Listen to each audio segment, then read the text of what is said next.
اس video میں انبیاء اور رسل کی تاریخ بتائی اور دکھائی جائے گی۔ یہ منظرنامہ زمین پر پہلے انسان اور نبی حضرت آدم علیہ السلام سے لے کر حضور نبی اکرم و افضل و آخر الزماں صلی اللہ تعالی علیہ وآلہ وسلم کی ولادت پاک تک کا مختصر زمانی سفر ہے۔ حضرت آدم علیہ السلام پہلے انسان اور نبی اور سب انسانوں کے باپ ہیں، اور ان کی زوجہ محترمہ حضرت حوا رضی اللہ عنہا ہے، جو کہ تمام انسانوں کی ماں اور روئے زمین پر پہلی خاتون ہے۔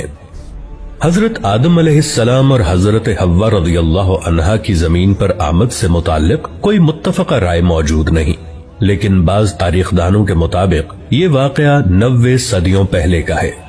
اسی طرح آپ دونوں کے مقام نزول کا بھی علم نہیں ہے۔ حابیل اور قابیل حضرت آدم علیہ السلام کے بیٹے تھے۔ قابیل نے کسی تنازع پر اپنے بھائی حابیل کو قتل کر دیا۔ اس واقعے کو قرآن پاک میں بھی بیان کیا گیا ہے۔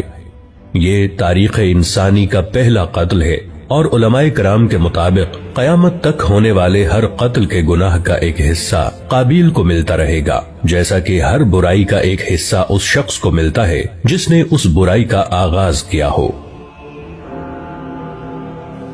حضرت ادریس علیہ السلام کی آمد۔ مورخین کے مطابق حضرت آدم علیہ السلام اور حضرت ادریس علیہ السلام کے درمیان 380 سال کا فصل ہے۔ حضرت ادریس علیہ السلام قلم کا استعمال کرنے والے پہلے انسان تھے، شاید اسی لیے ان کا نام ادریس ہے، جس کے معنی ہے درس دینے والا۔ حضرت نوح علیہ السلام پہلے رسول ہیں۔ بعض مورخین کے مطابق آپ علیہ السلام کا زمانہ حضرت آدم علیہ السلام سے 1600 سال بعد کا ہے۔ قرآن کریم کے مطابق اللہ تعالیٰ نے آپ کو 950 برس کی عمر عطا کی۔ اللہ تعالیٰ نے آپ کو انسانوں کی اصلاح کے لیے مبعوث فرمایا، لیکن ایک طویل عرصہ دعوت و تبلیغ کے باوجود لوگوں نے آپ علیہ السلام کی تکذیب کی، جس کے نتیجے میں اللہ تعالیٰ نے اس قوم پر پانی کا عذاب بھیجا۔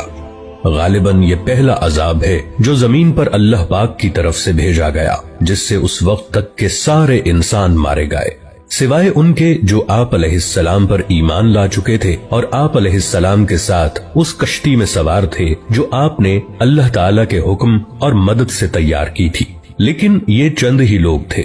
اس واقعے کے بعد نسل انسانی حضرت نوح علیہ السلام کے 3 بیٹوں سے آگے چلی، اسی لیے آپ علیہ السلام کو آدم ثانی بھی کہا جاتا ہے۔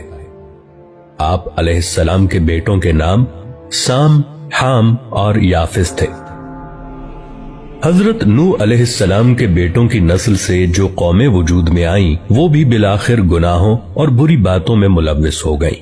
ان میں سے ایک قوم کی طرف اللہ تعالیٰ نے حضرت ہود علیہ السلام کو بھیجا، جس کا ذکر قرآن پاک میں موجود ہے، لیکن پھر وہی ہوا، اس قوم نے سرکشی کی اور آپ علیہ السلام کی مخالفت کی، جس کی وجہ سے ان کو بھی اللہ تعالیٰ کی طرف سے عذاب نے آ لیا۔ حضرت ہود علیہ السلام کے ساتھ جو لوگ بچے، ان سے قوم سمود وجود میں آئی، لیکن رفتہ رفتہ وہ بھی گمراہ ہو گئے، تو اللہ تعالیٰ نے حضرت صالح علیہ السلام کو ان کی طرف نبی بنا کر بھیجا، لیکن اپنے سے پہلوں کی طرح انہوں نے بھی اپنے نبی کا انکار کیا اور مطالبہ کیا کہ اگر آپ اللہ کے نبی ہیں تو کوئی معجزہ دکھائیں۔ آپ علیہ السلام نے اللہ سے دعا کی، جس سے ان کی آنکھوں کے سامنے پہاڑ کی چٹان سے ایک اونٹنی برآمد ہوئی، لیکن انہوں نے اس معجزے کو دیکھ کر ایمان لانے کی بجائے اس واقعے کو جادو کہہ کر رد کر دیا اور اپنی غلطی پر بضد رہے، تو ان کو بھی عذاب نے آ لیا اور نیست و نابود کر دیے گئے۔ اس دور کو قبل از ابراہیم علیہ السلام کہتے ہیں۔ اس دور کی مستند تاریخ موجود نہیں ہے۔ حضرت ابراہیم علیہ السلام تقریباً 2200 قبل مسیح عراق میں پیدا ہوئے۔ آپ علیہ السلام کو انبیاء کا باپ کہا جاتا ہے کہ آپ علیہ السلام کی نسل سے ہی بعد کے تمام انبیاء کا ظہور ہوا۔ آپ کی قوم بت پرست تھی اور ان کے سردار کا نام نمرود تھا۔ وہ آپ علیہ السلام کی توحید کی دعوت و تبلیغ کی وجہ سے آپ علیہ السلام کا سخت مخالف تھا۔ اسی دشمنی کے سبب اس نے آپ کو آگ میں ڈالنے کا حکم دیا۔ جب آپ علیہ السلام کو آگ میں ڈالا گیا تو وہ اللہ کے حکم سے ٹھنڈی ہو گئی اور آپ علیہ السلام کو کوئی نقصان نہیں پہنچا۔ یہ واقعہ قرآن پاک میں موجود ہے۔ آپ علیہ السلام کی 2 بیویاں تھیں، ان سے 2 بیٹے پیدا ہوئے اور وہ دونوں نبی تھے۔ حضرت حاجرہ رضی اللہ عنہا سے حضرت اسماعیل علیہ السلام اور حضرت سارہ رضی اللہ عنہا سے حضرت اسحاق علیہ السلام۔ اس دور کو بعد از ابراہیم علیہ السلام کہتے ہیں۔ اس دور کی کچھ تاریخ موجود ہے اور اسے انگلش میں پوسٹ ابراہم ایرا کہتے ہیں۔ حضرت ابراہیم علیہ السلام کے بھتیجے حضرت لوط علیہ السلام کو اللہ تعالیٰ نے ایک قوم کی طرف بھیجا جو کہ فحش کاموں میں مبتلا تھی۔ آپ علیہ السلام نے بہت چاہا کہ وہ لوگ غلط اور غلیظ کاموں سے باز آ جائیں، لیکن انہوں نے آپ علیہ السلام کی بات نہیں مانی اور وہ بھی ماضی کی قوموں کی طرح اللہ تعالیٰ کے غیظ و غضب کا شکار ہو گئے۔ حضرت اسحاق علیہ السلام اللہ کے نبی تھے، لیکن ان کے متعلق مزید تفاصیل نہیں پائی جاتی، سوائے اس بات کے کہ یہ حضرت یعقوب علیہ السلام کے والد تھے۔ حضرت اسماعیل علیہ السلام حضرت ابراہیم علیہ السلام کے بیٹے اور حضرت اسحاق علیہ السلام کے بھائی تھے۔ حضرت ابراہیم علیہ السلام نے اللہ کے حکم سے حضرت اسماعیل علیہ السلام کو مکہ کی سرزمین میں لا کر آباد کیا۔ مکہ جہاں سب سے پہلے حضرت آدم علیہ السلام نے اللہ کا گھر یعنی کعبہ بنایا تھا، اب ہزاروں سال بعد اللہ تعالیٰ نے حضرت اسماعیل علیہ السلام کے ذریعے اس گھر کو دوبارہ آباد کروایا۔ حضرت یعقوب علیہ السلام حضرت اسحاق علیہ السلام کے بیٹے تھے۔ ان کا لقب اسرائیل تھا۔ اسرائیل کے معنی اللہ کا بندہ ہے۔ آپ علیہ السلام کی متعدد بیویاں تھیں جن سے اللہ تعالیٰ نے انہیں 12 بیٹے عطا فرمائے۔ یہی لوگ اور ان کے بعد آنے والی ان کی نسل بنی اسرائیل کہلاتی ہے، یعنی اسرائیل کی اولاد۔ بعد میں یہی لوگ اپنے آپ کو یہود یا یہودی کہنے لگے، کیونکہ ان 12 میں سے سب سے بڑے بھائی کا نام یہودا تھا۔ یہ لوگ اپنے آبائی ملک عراق سے ہجرت کر کے فلسطین آ گئے تھے۔ انہی میں سے عیسائی بنے جو کہ اپنی نسبت حضرت عیسیٰ علیہ السلام سے منسوب کرتے ہیں۔ انہی لوگوں کو قرآن مجید کی اصطلاح میں اہل کتاب کہا جاتا ہے۔